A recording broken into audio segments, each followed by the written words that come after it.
کیا تمہیں پتہ ہے، میں روز ایک نئی امید کے ساتھ جاگتا ہوں کہ شاید تمہارا میسج آیا ہو اور تم کہو کہ ہاں میرے سے غلطی ہو گئی، مجھے معاف کر دو۔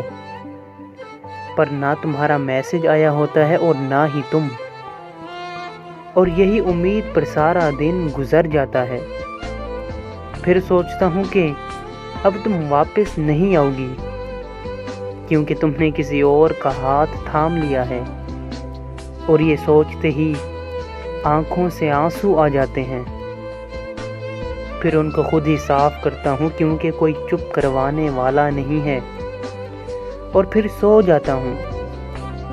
اس سے بڑھ کر اور اذیت کیا ہوگی بھلا؟